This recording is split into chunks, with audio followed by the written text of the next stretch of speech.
The Yankees lose. The Yankees lose. The Yankees lose. The Red Sox take the series in the Bronx. I honestly can't believe it. I know most of us can't believe it, but last night was an absolute banger. And if you're pumped that the Red Sox took this pivotal 3-game series in New York, all you got to do is like the video.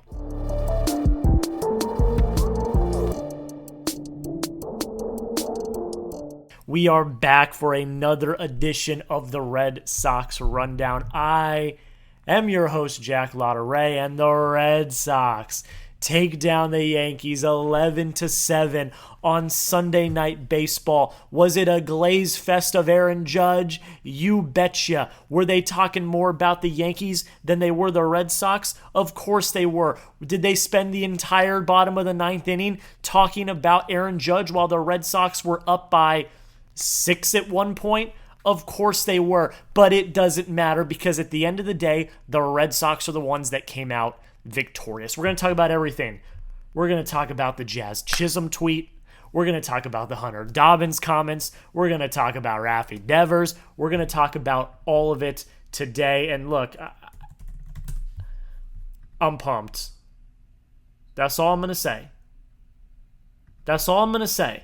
I'm absolutely pumped that the Red Sox got this. Because look, we all came into this thinking this is crucial. If they can turn it around, if they can find a way, then we might still be in it. But we all kind of had that sneaking suspicion that this series probably wasn't going to go our way.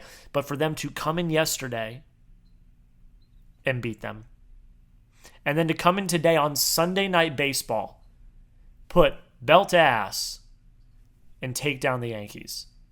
I mean, it's just absolutely phenomenal. Let's get into everything. We got a lot of stuff to talk about today. First things first, the Jazz Chisholm tweet is hilarious now. In retrospect, I got to pull it up so that I can read it verbatim. Jazz Chisholm tweeted this yesterday morning before the game. He said, "I think there should be more trash talk in baseball. Anyone agrees? Anyway, free smoke at 7.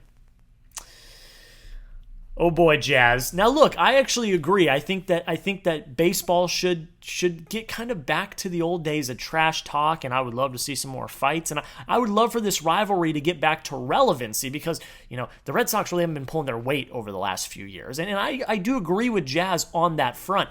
You can't be tweeting that before a game when you get blown out. And then I believe Jazz went 0 for 3 tonight, if I am not mistaken. I got the box score up here. Jazz went 0 for 3 with 1 walk. I mean, not backing it up, my homie. Not backing it up, my homie. But someone that did back it up was Hunter Dobbins. Now, I got a lot of gripes with ESPN and the way they conduct this Sunday Night Baseball broadcast. Of course, the glaze fest in the 9th inning on Aaron Judge. Look, Aaron Judge is putting up a phenomenal season so far. Absolutely, undoubtedly. He's one of the best players in baseball, one of the best players we've ever seen in the history of baseball. I'm not going to take that away from him. But the Red Sox are up 6 runs, and you're spending the entire bottom of the 9th talking about how great Aaron Judge is? Come on. Let's get real. They were talking more about the Yankees than they were the Red Sox, who won the damn game. And I know on SportsCenter tonight they're going to be talking about Aaron Judge's 2-home run game, and they're not going to be talking about the Red Sox at all. But Hunter Dobbins, a few days ago in an interview, talked about the Yankees, and he made the quote that if the Yankees were the only team to offer him a contract, he would retire. I absolutely love that. Now, if you don't have the context, his dad's a diehard Red Sox fan. He grew up a Red Sox fan, so of course he's got the loyalty to the Sox, and he hates the Yankees like any Red Sox fan would.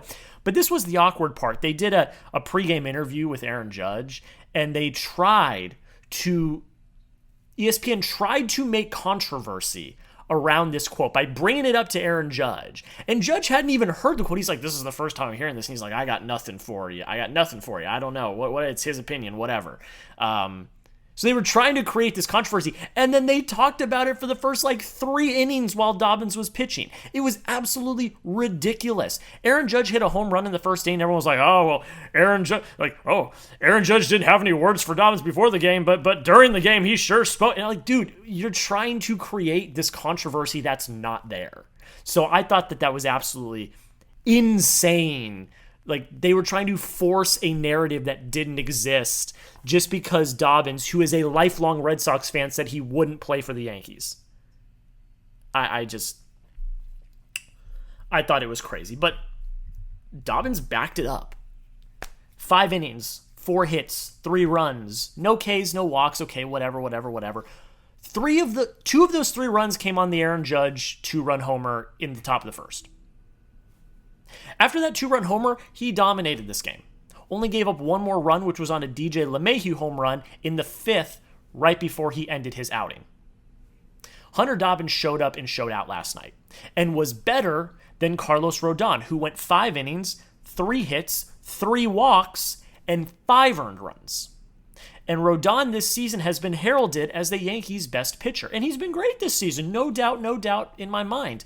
But you created all that controversy around Hunter Dobbins, and then he ended up having a better performance than Carlos Rodon. It absolutely is music to my ears. Grade Hunter Dobbins' outing down below in the comments. A, B, C, D, or F, let me know. I'll give it a B. You did give up the 2 home runs. You didn't get any swing and miss, but you didn't walk anybody. And for a majority of the game, you locked down the Yankees lineup. So I'll give it a B. But you let me know. A, B, C, D, or F. Let me know. Grade Hunter Dobbins' performance, in the comments down below. Now, it got a little dicey in the bullpen, I'm not going to lie. Brandon Bernardino comes in. He goes 2/3 of an inning, 1 hit, 2 walks, gives up 2 runs, so it got dicey. This game was not, as cut and dry as it was. Garrett Whitlock comes in, gives you 1/3 of an inning, gets out of it. Justin Wilson comes in, gives you a really great inning as well. Zach Kelly comes in, gives up 2 hits. He only goes 1/3 of an inning, and you needed Greg Weissert to come in to get out of the jam. He struck out 1 and came out clean. And then you bring in Robert Stock in the 9th inning. At that point, you're up 11-5. Robert Stock looks like a position player pitching up there. He looked not good. 1 hit, 3 walks. He did get a strikeout, but he gave up a 2-run home run to Aaron Judge. Aaron Judge's 2nd home run of the night. He needs to be off the team now. Yesterday. He should already be DFA'd. I'm serious. He looked like a position player pitching up there. It didn't look good. And I get that he's a major league pitcher. Yes, great. He didn't look good. He should not be in the bullpen. He should not be. And he had to burn Aroldis Chapman.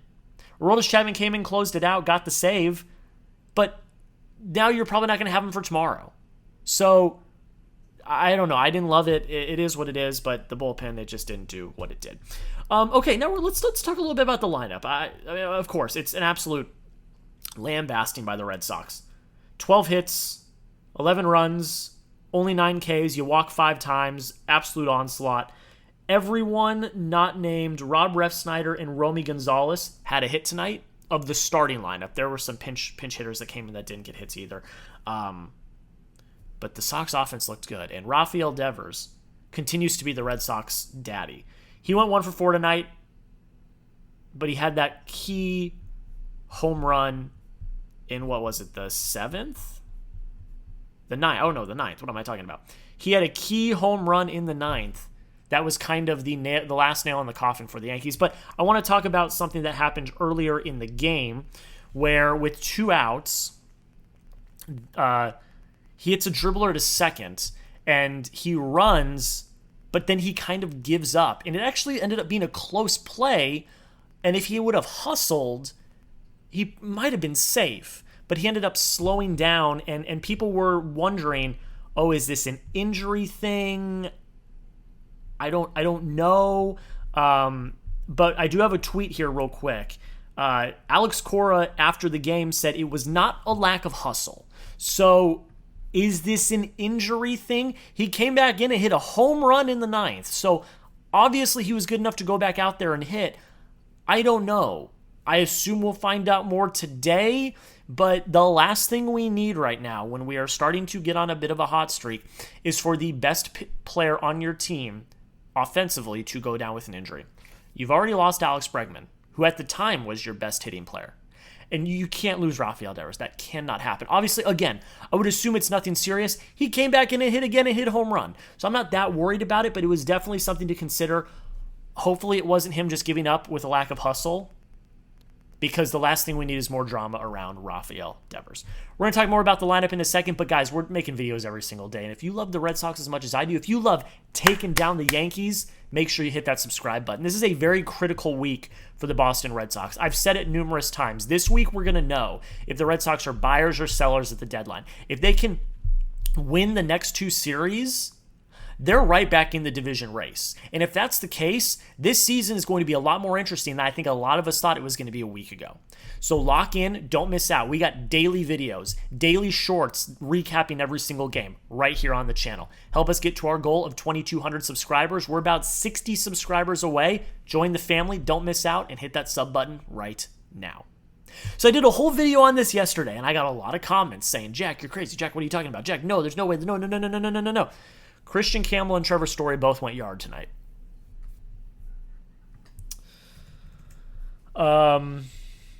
Trevor Story went 2 for 4, 2 runs scored, a walk, no Ks, and a home run. Kristian Campbell, 2 for 3, 1 run, 2 RBIs, 1 walk, no Ks. Your 2 slumping players went a combined 7. They went a combined 4 for 7. Math. They went a combined 4 for 7 with 3 RBIs and 2 walks and no Ks. I said it yesterday, and I'm going to say it again. Are they turning a corner? It sure seems like it. It sure seems like their at-bats have been a lot better. They've been working better counts. They've been having a better feel for the strike zone. It's just great to see. That's all I got to say. They looked great tonight. It was so great to see. There were 4 players that had multi-hit games tonight. Story and Campbell were 2 of them. Absolutely fantastic. I'm so happy to see that, because at least for Kristian Campbell, I never gave up on Kristian Campbell. I have always defended Kristian Campbell, and I will continue to defend Kristian Campbell. He's a rookie. He's going to have his slumps. He's going to have his high points. He will figure it out. And for all accounts, it looks like he's figuring it out. And look, I've been very vocal that I want the Red Sox to DFA Trevor Story. I literally tweeted it 2 nights ago in all caps. DFA Trevor Story tomorrow. He had a great series. You can't deny it. And it would make us all incredibly happy if he was starting to come out of his slump and he was actually starting to contribute. If you get Trevor Story and Kristian Campbell contributing on a more consistent basis, this offense is going to go from bottoming out to pretty good pretty quick. And they weren't the only ones tonight. You know, Jarren Duran had 2 RBIs, which were huge. Carlos Narvaez, the captain, went 2 for 4 tonight. He had 3 RBIs, a 3-run home run that at the time was the dagger for the Boston Red Sox. Abraham Toro went 3 for 5. He had 2 RBIs. He had a home run tonight as well. This offense just went absolutely off tonight. You had 9 Ks. But 6 of them came from Jarren Duran, Romy Gonzalez, and Ceddanne Rafaela. A really clean night from your offense overall. This is what you needed. Your offense has been ice cold the last few weeks. And for them to come into the Bronx and find ways to win 2 of 3 offensively was great. Now, again, I say this time and time again. You cannot rely on the home run alone. Look, some short porch shots last night. Just going to call them like it is. The Trevor Story one and the Kristian Campbell one. Now, the Kristian Campbell one would have been out of, I believe, 22 ballparks. But the Trevor Story one was clear short porch merchant stuff. But still, a home run's a home run. Doesn't matter what park you're in. But the over-reliance on home runs, it will not be sustainable. And we've seen that. So the Red Sox, they need to figure it out. They need to hone it in. But, hey, it is what it is. What's your confidence level in the Red Sox offense right now going into this week? Scale it on a scale of 1 to 10. 1 being, this is the worst lineup in baseball. I have no confidence. They're never going to win a game again. 10 being, this is a better offense than the Dodgers. They are going to win the World Series. This is the best offense in the history of baseball. I'm still at like a 6 because they showed us some really good stuff tonight and the past few nights. Trevor Story and Kristian Campbell, great few games, but I need to see them do it consistently. And again, it's the over-reliance on the home run. They cannot be over-reliant on the home run. So I'm still going to be at a 6, but you let me know. Scale of 1 to 10, confidence level in the Red Sox offense. So I think the question remains, are the Red Sox turning a corner? This week is going to be very, very... It's going to tell us a lot. It's going to tell us a lot because I believe I want to make sure I get this right. The probables for this week are it's not comfy. That's all I'm going to say. You've got Brian Bayo tomorrow. Or today, excuse me, at the time that you're watching this. You've got Brian Bayo today, Lucas Giolito on Tuesday, and Walker Buehler on Wednesday. You're going to know a lot about the makeup of this team over the next 3 games. In baseball, and I've said this a billion times in the last 2 weeks, in baseball, momentum is only as good as your next starting pitcher. These guys need to get their heads out of their asses and pitch. We cannot have what happened last week happen this week. This week is too critical because look, you can go sweep the Yankees next weekend, but if you get swept by the Rays and the Yankees sweep whoever they're playing to start the week, it doesn't matter. It's null and void. You need to win this series against Tampa. And then you need to stay in Fenway, and thankfully they're at Fenway. But you need to take this series against Tampa because then you've got the Yankees coming into town, and we just saw you can beat them on the road. So what happens? You'll have Crochet and Dobbins again. But this Tampa series is just as important as the Yankees series next weekend. Just as important. So are they turning the corner? I want to be optimistic and I want to hope they are. But this series against Tampa is going to be incredibly critical for the Red Sox. We'll see what happens. I'm optimistic. I am. This was a great showing by the Red Sox this weekend. But you cannot let your foot off the gas. You need to go in and you need to show Tampa that you are the boss. You're going back to Fenway. Home field advantage. Let's take the series. You let me know before we get out of here. This is what I'm going to leave you on. Are the Red Sox turning the corner? Y for yes, N for no. Is this what's happening? Because, guys, we could have Bregman back in a few weeks. Is Cutter Crawford going to be back in the rotation? Like, reinforcements could be coming pretty quick. If you can survive this week and you're still in the fight and reinforcements are coming within the next few weeks, we might be turning the corner, but stay cautious. This series against Tampa is just as important as the series against the Yankees this weekend. That's where I'm going to end it, guys. Thank you all so much for taking the time to watch the video again. This is a crucial week. We're going to have wall-to-wall coverage of everything Boston Red Sox all week long. So hit that subscribe button. Don't miss out. And until next time, go Sox.